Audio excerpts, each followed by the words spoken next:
Alright, ladies and gentlemen, RB Shard here yet again.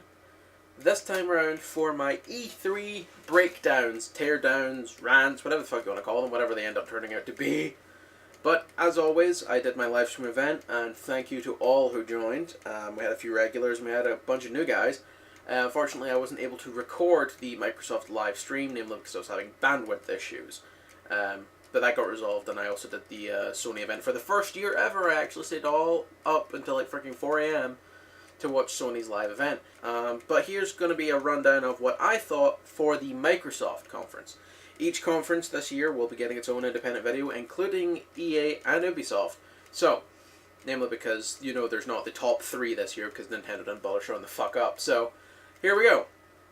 Let's kick off with my thoughts on Microsoft's conference. And first up will be the sort of the better side of it, pros, I guess you could call it.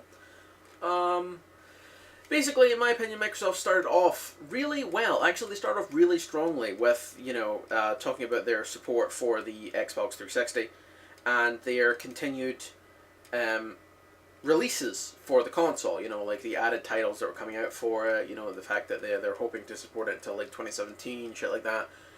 They also talked about that Xbox Live Gold members will be getting like 2 free titles every month up until the release of the Xbox One. So that works out about 10 games. 11 if you count Fable being released this month.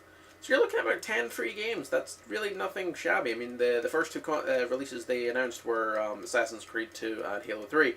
Yeah, they might cost like $15 now, but still, you can download them and get them for free. There's nothing really to bitch about on that one. Can't really complain about that. They also showed the design, or the re-release design, of the new 360, which is called the, I think it's like the 360E or some shit, because, I mean, the last one was the E360S, which stands for Slim. So I don't know what the fuck the E stands for. Maybe, like, the 360 Eccentric, or the 360 Erect. Yeah, totally did a spin there and intended to do it. Awesome. And then they moved on to talk about more stuff still on 360, like the release of World of Tanks. If you're a fan of that, it's coming here and it's free, so what the fuck do you care? Who fucking gives a shit? It's free. It's a game to play and it's free. Big whoop. Would have played World of Tanks on the PC if it wasn't fucking region locked. Because I've got friends who play it on the US servers and I can't get onto it because I'm UK, so okay. So, I mean, this might actually encourage me to fucking play it, you know. What else? Let's have a look, see. After that, they kind of went straight on to the Xbox One, my bad. And talked about their bunch of exclusives. Now, I'm going to make this very clear for future videos. When I say exclusive, what I mean is actually exclusive to the fucking console. Not exclusive as in, oh, well, you get this for a month extra, or, you know, you get this a month before the rest of them do, or this is the shit that comes with it, you know. I don't give a fuck if the game comes out a month later on one console than another. That doesn't count as exclusive, okay? Exclusive means it has to be on, like, that system only. I kind of forgive it if it's on PC as well, because, like, most games are on fucking PC now, so, However, I'm having a look. I'm just like trying to make sure I've got all this right, because some of this information may change over the coming months. But from what I've got right now, the lineup of exclusives for Microsoft was better than the lineup on Sony's end. However, I'll be dealing with them later, so I'm not going to be getting into it right now. What I am just going to do is just list off the titles. Now, so far they've got Rise of Rome, which was done originally as a Kinect title, but so far it seems like they've completely abandoned that idea. So you've got Killer Instinct as well, which is a sequel, which, I mean, what the fuck? Why is it taking them this long to do Killer Instinct? I mean, duh. You've got Quantum Break, whatever the fuck that is, that weird let's screw with time game, which, yeah. I mean, it's a neat idea, but I'm completely bamboozled as to what that fucking game is meant to be, or what it will be. So, at least it's original. We've got Dead Rising 3, which didn't really look like Dead Rising to me. I don't know about you, but it kind of looked like the walking sledgehammer, or the Left 4 kayak paddle chainsaw. I don't know. it didn't really seem like the sort of fervival joy-having zombie-smashing game that is Dead Rising. It kind of felt like they've, rebooted it, and not in a good way. Let's see, what else have we got? We had Forza 5. It's fucking Forza. What more do you need to know about a racing game? It's Forza. Yay. Yeah. Okay. Whatever your freaking twisted boner is with cars, dude who runs that fucking section of Microsoft, fuck off. You're creepy and I don't like it. The only racing game I ever want to see on my console is another Burnout. You know why, EA? I'm looking at you, EA. Because Burnout was fucking fun.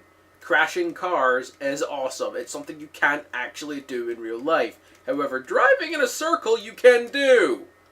So if you have a driving license and you have like freaking 30, 40 bucks to waste, you can go to a racetrack and drive in a circle. You can't actually crash into an oil tanker and cause a massive fucking pileup, not unless you want to die at the end of it. So, quick pointer. New Burnout would buy. Anyway, moving on back to Microsoft. Of course, they announced a new Halo, which, by the way, to me, felt like a really big jab to Bungie. I mean, like, the entire trailer's art style screamed Destiny to me. It did. Like, the entire art... And another pointer, I'm just going to point this out. Master Chief wears an entire fucking armored suit. In what fucking context does he need to wear rags over it to make it look like he's one of the dudes from Destiny? I'm sorry. You guys fucking pulled the dumb shit. Like, 343, fuck you. That trailer was doofusy. It was very, very cheap. I didn't like it. I don't approve of it. And I'm pretty sure, Spartan 117 would probably kick your teeth in if you had the option. Personally, as a fan of, like, the Halo franchise from its earliest incarnation, that trailer was unnecessary. It just felt like a slap to the face for Bungie and their Destiny project. So, continuing on with the exclusive thing, we had Project Spark. Now, this I will admit actually intrigues me.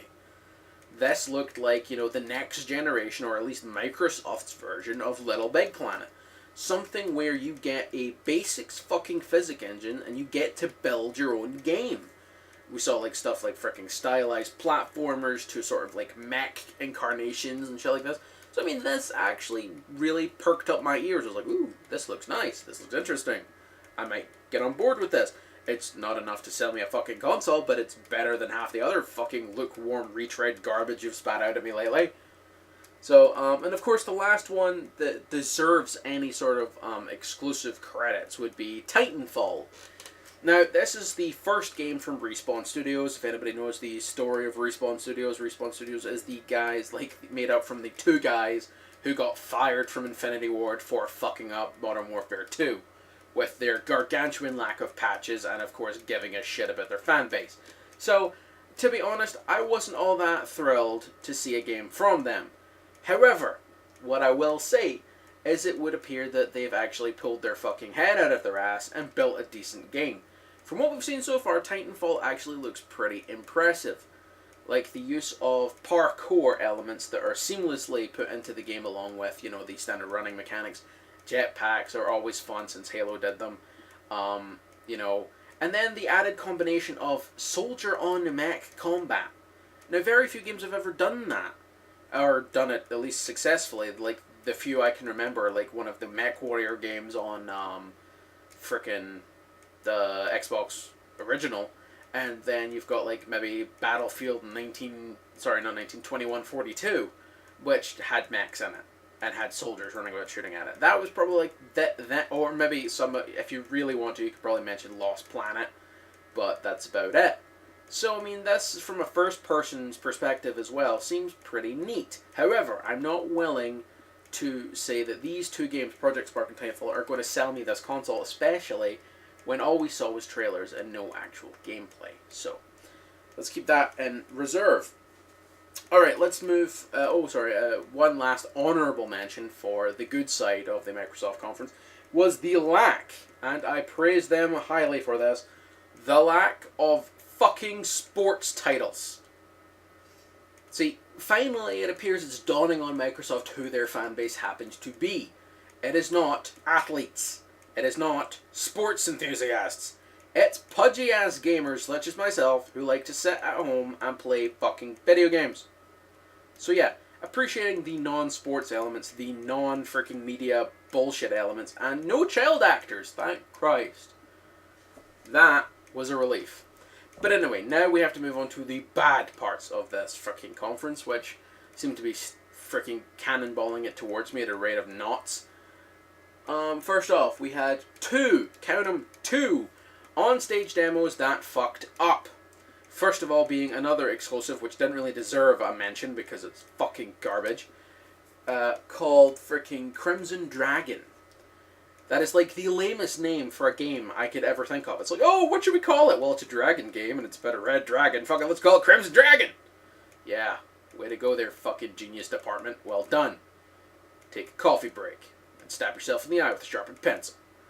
Yeah, basically, Crimson Dragon was an obvious on-rails shooter involving dragons. You know, it's the sort of shit you've seen like 1,000 times before. You know, it's basically Kid Icarus. This time round with a dragon instead of a douche with a freaking magical bow and, you know, that stuff. But the problem was that the demo had no fucking audio.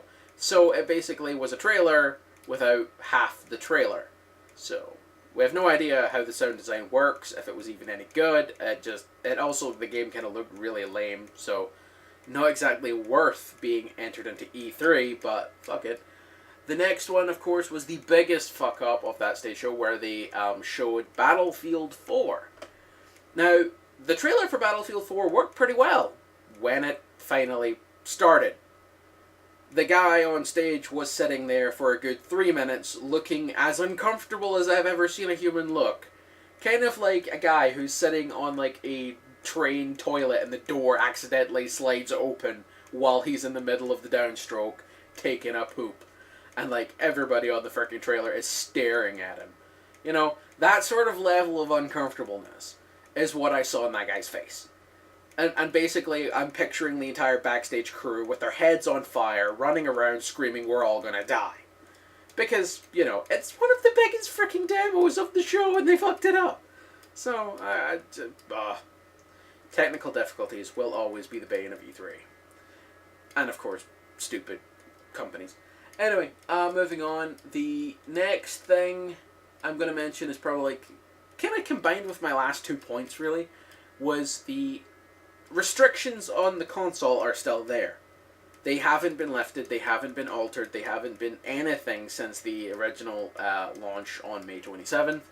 So, yeah, there's not a lot really that I can say about it. The restrictions on the console are fucking retarded, and it's kind of like one of the major reasons I don't think I'll be picking one up until at least next year. And I might not even picking up an Xbox at all. I might be going for PS4 this time around. I'm not sure yet. I haven't made my decision.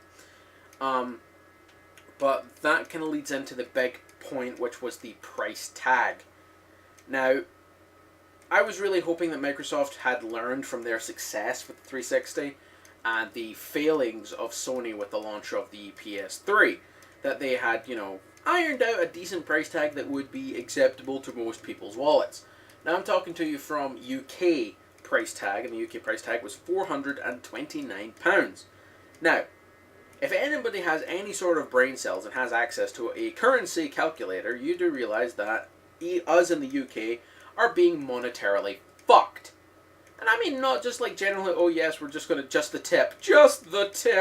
No, we're getting butt fucked, because if you convert £429 into US dollars, we're getting charged an extra $100 on top of the price you fuckers are paying. So you guys are getting it for $499, we're pretty much getting it for like $500+ dollars. Fuck that. That is dumb. And that also makes me want to stick up the middle finger and say, Microsoft, no! It is not happening. Or even better, no! No, no, no, no! No. Yes, as you can tell, I recently found the button that makes my face go, no! See? It's fun. It's great. It's awesome the shit you can do with your avatar. No! No! Minor spasm. Anyway, so yeah, the price tag really fucked the console's actual appealedness to me currently, as someone on a low income, I don't really have £429 to throw around for a console, which, by the way, spies on you. Really don't like the freaking the new Kinect. Really not a big fan. Like, you know, a lot of people are voicing valid. This is not about E3. This is just another like end note before I finish the movie on Microsoft as a company. Basically, a lot of people are voicing serious security concerns about the Kinect, especially when it was like all that shit in the US about the PRISM system, where, you know, companies are giving information on their customers to the US government when the US government says, oh well, they're a terrorist. You know, that sort of shit. And now you've suddenly got a console who is constantly watching you. Constantly. And always on. And listening. And you think for a second that you're safe. Now, Microsoft quite honestly could have come up with a much better fucking excuse for this, or, you know, a way to ease the minds of their customers, or future customers, by saying, well, it's not always on, it can be turned off, the console works without it, it's just there for your convenience. No, what they said is, you can turn it off. Really? We can? Well, no. You can put it in standby, but it's always still on, and if you unplug it, the console doesn't work. So pretty much they're saying is, you can never turn it off. If you do, your console dies, and your money with it. So, no, not really a strong showing. So, in conclusion, I'm going to say Microsoft had a decent amount of exclusives. Not all of them, you know, made me feel the fuzzies in my pants of a gaming boner. But they had a decent amount, and they set up, I have to point this out, they set up the conference really well. It did not have bullshit in it. It was not fake acting, statistical charts, any of this garbage. It was pretty much games the whole way through. And they had a decent pace. The problem is, it was all overshadowed by the gargantuan fuck-ups that is the Xbox One, or Xbone, because it fucked up. The price tag was too high, and of course all the DRM restrictions are still there, and the used game fiasco. So, this year, Microsoft gets a low C. They get a C-. I can't say that they were horrible because they had a decent pacing to the conference and a decent amount of exclusives. I can't say they were fantastic because they fucked up. And I can't really say anything other than that. You guys can make your own opinions. You can go back and watch the whole 2-hour fucking show and make up your own mind. P.S. Bringing a car on stage isn't really a fucking marketing tool for Forza, considering you're supposed to be selling an experience which is fictitious. And anybody who could afford a car like that wouldn't be driving on a track with a bunch of idiot gamers. Anywho, that's me for Microsoft. Stay tuned and check again tomorrow when I head up Sony. And then the following days when I head up EA and Ubisoft. So, that's it. That's Shard. Peace.